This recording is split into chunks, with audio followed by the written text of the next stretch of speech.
Hello, music fans. I'm here continuing the Death by Unicorn favorite albums of every year.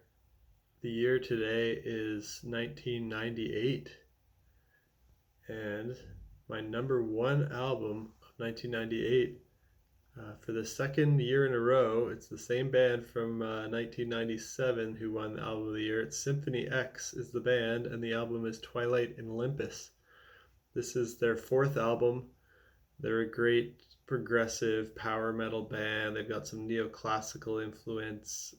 It's not my favorite Symphony X album, but it might actually even be closer to the bottom of their albums for me. But even their weaker albums are among some of the best albums of the '90s.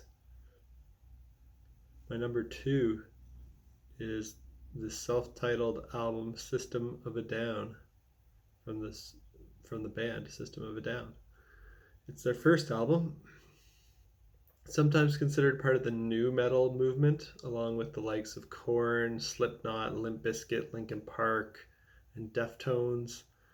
But I don't think System of a Down or Deftones, really, for that matter, quite fit in with that whole group, as they both kind of have a bit more of an experimental and progressive edge.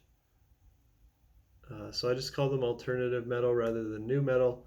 A lot of people consider Toxicity to be System of a Down's best record, to the point where I almost feel like Toxicity is a bit overrated and their debut is a bit underrated. So for me right now, I'm actually digging their debut more than Toxicity. And my number three album of 1998 is My Arms Your Hearse by Opeth. This is their third album. It's progressive death metal. I think this is the album where they really found their sound, as the two previous albums were a little weaker in terms of production and songwriting, in my opinion.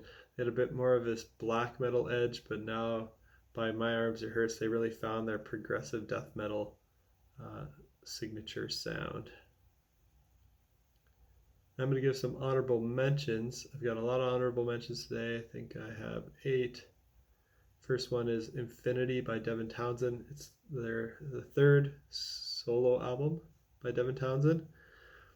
It's the first release under his real name, though, as the first two were released as Punky Brewster and Ocean Machine, respectively. This is progressive metal with some jazz fusion, experimental influences. I think his work over the last 10 years, though, has been even better than his '90s work, but this is still pretty great. Another honorable mention is 1 Hour by Concrete Lake.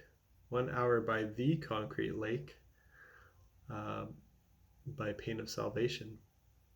This is their second album, and it's another progressive metal album. Really good. Another honorable mention is Into the Electric Castle by Ayreon, their third album.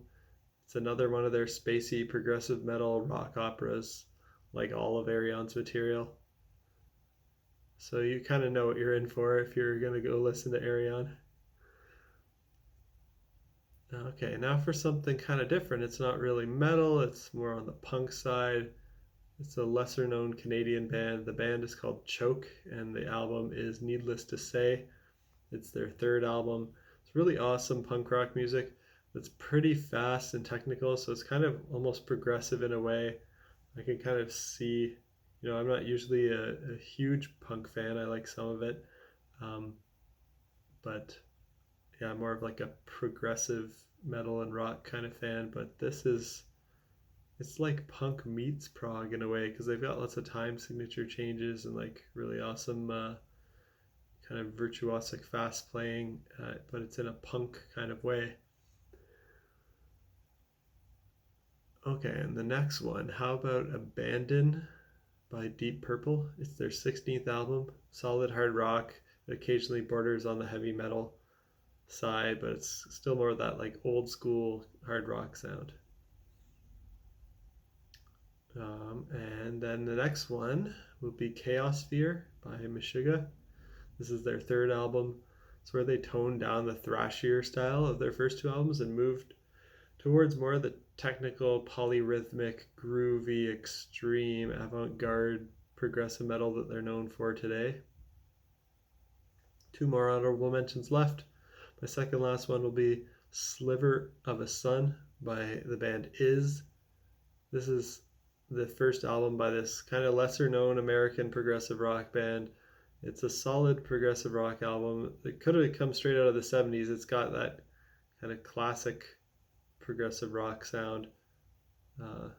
Totally sounds like it could have been in the golden era of progressive rock.